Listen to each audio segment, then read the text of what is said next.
Sebuah kata yang bagi kita di sini terasa mengasyikkan. Sebab cuma permainan, cuma game yang bisa kita lakukan kapan saja kalau kita mau. Bahkan permainan ini bisa menghabiskan waktu kita berjam-jam di depan layar ponsel, laptop, atau komputer sambil menikmati cemilan dan minuman yang lezat. Sementara bagi saudara-saudara kita di Palestina, di Gaza, siapapun mereka, apapun agamanya, perang telah mengubur seluruh mimpi dan masa depan mereka. Sejak perang berkecamuk, belasan ribu anak-anak telah terkubur. Orang-orang dewasa telah mengubah bumi ini menjadi tempat yang menakutkan dan penuh ancaman. Bahkan sampai ke dunia rekaan, dunia virtual, ancaman itu tak berakhir.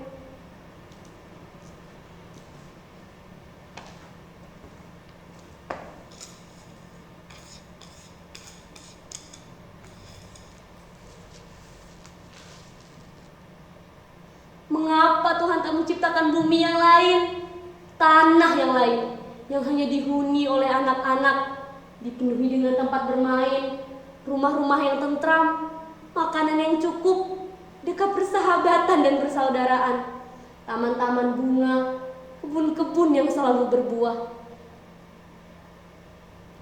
Tak mengapa jika Tuhan ingin menyertakan orang dewasa di sana, asalkan hati mereka sudah dilimpahi dengan cinta, bukan angkara, amarah, dan kebencian terhadap sesama. Supaya anak-anak tak tersakiti lagi, supaya ada yang menjaga mereka di malam-malam yang gelap, supaya ada yang memastikan mulut-mulut mungil itu tak pernah merasa kehausan dan kelaparan.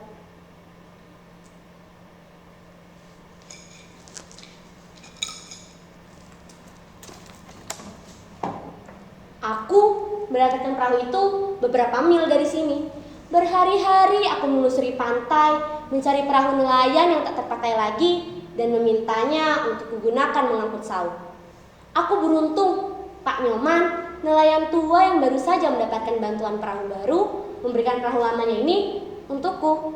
Dengan dibantu Pak Nyoman, aku menelusuri laut dangkal membawa perahu itu hingga ke tempat ini. Dengan perahu itulah aku dan teman-temanku, Made, Joshua, Christine, Ali, Butet, Harun, dan Melin akan pergi jauh sekali. Mungkin sekarang kalian diam-diam bertanya, mengapa sekarang aku sendirian? Di mana teman-temanku itu? Sabarlah, pelan-pelan kalian akan mengenal mereka. Mereka ada, hanya terkadang seolah-olah tak ada, atau mungkin dianggap tak ada. Aku malah prihatin karena tak berhasil menemukan kalian. Aku sudah mengunjungi alamat kalian satu-satu, meninggalkan pesan, tapi tak satupun dari kalian yang mau menjawab pesanku itu. Tapi tak mengapa, mungkin aku memang bukan teman yang asyik. Aku kutu buku, introvert, tak pernah update soal-soal kekinian yang menjadi kebiasaan kalian di kampung maya. Itulah mengapa aku menyisir ke daerah pantai ini, hingga aku menemukan ide sederhana ini. Membuat perahu persaudaraan yang akan berlayar lepas menuju Gaza. Dan saat perahu itu aku tampilkan di sosial media, menawari siapa saja yang ingin ikut berlayar denganku, kalian menertawaiku dan menganggapku sakit. Makanya jangan kebanyakan baca novel, bisanya berhayal melulu. Perahu itu dipakai buat mancing aja jebol, gimana mau dipakai berlayar? Urusan Gaza sudah ada yang lebih pantas urusnya, jangan ngadi-ngadi. Kasian hidup di zaman teknologi, tapi jiwanya masih nenek moyangku orang pelaut. Pelawak, sayang gak lucu. Ya, gitulah kalian menanggapi ajakanku. Aku hampir saja merasa memang sudah tidak waras dengan ideku ini. Untunglah pada suatu malam teman-teman lamaku datang mengunjungiku di perahu ini. Saat itu aku sedang tertidur. Idenya sederhana, bermula dari hobiku memainkan game peperangan dan rasa kasihan yang tiba-tiba saja muncul pada anak-anak korban perang di Gaza. Aku mengajak teman-temanku berkumpul dan berpikir untuk melakukan sesuatu. Bagaimana kalau kita mengumpulkan barang atau pakaian atau apa saja selama 1 bulan, lalu kita bawa berlayar? Begitu kata Melin. Aku akan membuat sebuah lagu cinta untuk anak-anak di Gaza. Lagu itu akan kita sebarluaskan ke seluruh akun media sosial. Ide Joshua tersebut langsung disetujui oleh Butet. Keduanya memang hobi bermusik. Tapi Joshua sangat spesial. Meski masih sangat belia, dia sering dipercayai untuk membuat sebuah komposisi untuk kebaktian di gereja. Kini aku membayangkan Joshua seperti mewarisi bakat Amadeus Mozart. Lain lagi dengan Ali dan Harun. Keduanya mengajak kami untuk makan secukupnya dan tidak berfoya-foya, sebagai rasa maaf dan hormat kami pada anak-anak yang kelaparan di Gaza. Sedangkan Christine menyarankan agar kami menuliskan surat mengadu pada Tuhan dan mengirimkannya ke Yerusalem, tembok retapan. Sedangkan aku dan Made mencari perahu untuk mewujudkan semua harapan itu. Ya, semuanya sudah kulakukan sebisa-bisaku, semampu-mampuku, demi membuat sahabat-sahabatku itu berbahagia dan juga bangga karena memiliki aku. Lihat, di perahu ini telah kami kemas seluruhnya. Ada surat-surat, sajak, penggal doa, air suci dari pura, kuil, dan gereja. Apa saja kami mengumpulkannya hari demi hari. Dari siapa saja yang ingin melakukan sesuatu sebagai ungkapan rasa cinta. Aku akan melakukan perahu ini laut lepas. Semoga samudra dan cakrawala yang luas akan menjaganya, menyimpannya sebagai bisikan cinta yang akan bergema di laut Mediterania. Kami tahu apapun yang akan dilakukan di sini hanyalah setetes air di tengah samudra penderitaan saudara-saudara kita di sana.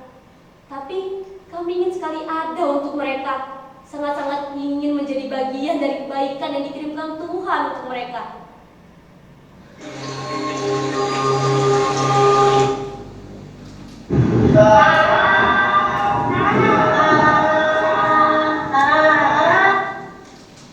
Made, kau sudah siap? Kita akan berlayar. Perahu itu sudah kuperiksa dengan sangat teliti. Bagian-bagian yang rapuh sudah kutambal dengan lem dan seng. Oh ya, air pura pesananmu juga sudah kusiapkan. Kau tak perlu khawatir, sahabatmu ini masih kelihatan seperti dulu. Hei Joshua, Christine, kenapa kalian diam saja di situ? Ayo, kutunjukkan apa yang sudah kukerjakan. Lihat, surat-surat kebutuhan sudah kukumpulkan. Sebagian sudah kukirimkan melalui pos, dan ini sisanya akan kita bawa bersama perahu ini. Ali, Harun, maafkan aku sahabatku. Aku tak membawa ketafelmu. Aku pikir kita tak membutuhkannya lagi. Tak ada satupun yang perlu kau hadang dengan senjata batumu itu. Kita akan berada di laut lepas, melihat matahari timbul dan tenggelam. Kalian berdua pasti senang. Kau bisa melukis malammu, Harun. Sedangkan Ali akan mengaji menjaga kita dari segala hal yang buruk dan jahat. Butet, Horas bah, rindu kali aku dengarmu. Lama tak dengar kau nyanyi.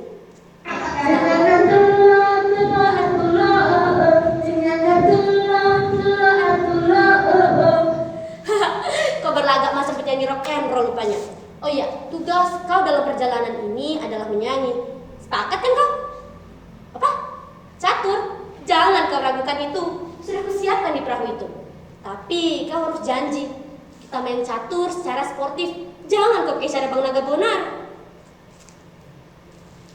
Lilin, ada apa? What? Kamu tak jadi ikut dengan kita? Kenapa, Melin? Kalau kamu tak ikut, siapa yang akan mewakili kita kalau ada orang asing datang menghampiri perahu kita dan menanyakan ini itu? Hanya kau yang menguasai bahasa Inggris, Jerman, Prancis, Rusia. Ayolah, Melin. Apa? Kau akan ikut bersama orang tuamu ke Australia?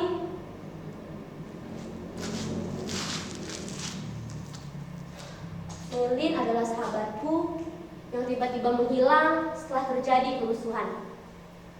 Made mati karena leukemia. Dia tak tertolong karena ayahnya hanya seorang nelayan, Pak Nyoman, yang memberikan perahu ini untukku. Ali dan Harun juga sudah tidak ada. Dia mati tertembak di dada saat mencoba menghadang Sardadu dengan ketapelnya. Butet juga sudah tidak ada. Dia menjadi korban perkelahian di antara dua kelompok pemuda di kota kami. Joshua, Christine, mereka ikut kubur di runtuhan gedung yang hancur akibat ledakan bom. Ya, itulah teman-temanku, orang-orang yang mungkin takkan pernah kalian kenal atau kalian anggap tidak ada. Tapi mereka tetap hidup dalam benakku, dalam jiwaku. Mereka tertulis dalam catatan kelam.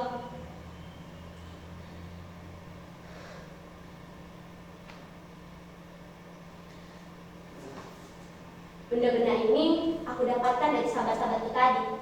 Dengan menyimpannya, aku masih bisa merasakan kehadiran mereka. Di saat keinginanku untuk menemani anak-anak di Gaza dianggap sebagai hayalan gila, mereka mendatangiku dalam mimpi. Di sana, kami mempunyai perahu yang penuh dengan mainan, boneka, buku-buku. Kami bagikan sebuah titik putih di tengah semesta kegelapan.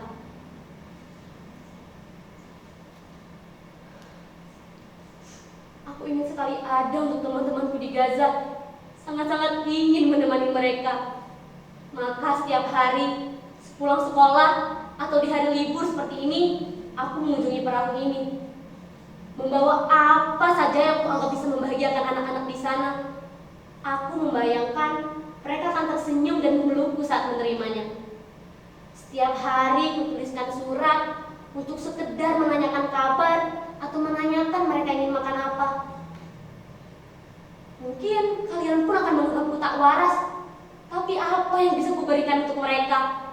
Ayahku hanya seorang nelayan. Kadang seharian aku hanya membayangkan seluruh ikan di lautan ini pergi ke Gaza dan menjadi lauk di piring-piring anak-anak yang kelaparan.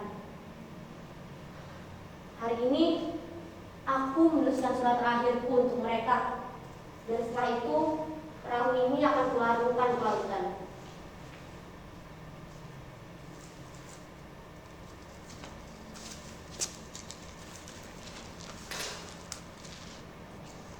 Tuhan, tolong kirimkan kedua kakiku ini ke Gaza, agar aku bisa menopang saudara-saudaraku yang terkapar di sana.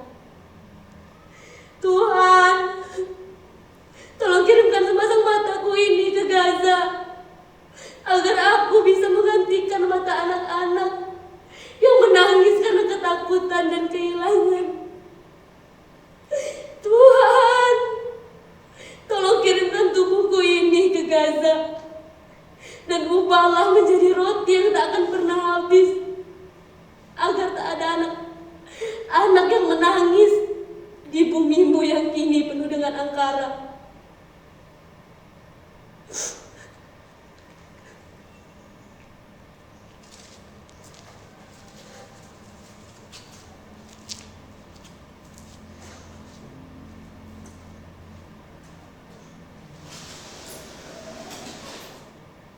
Apa?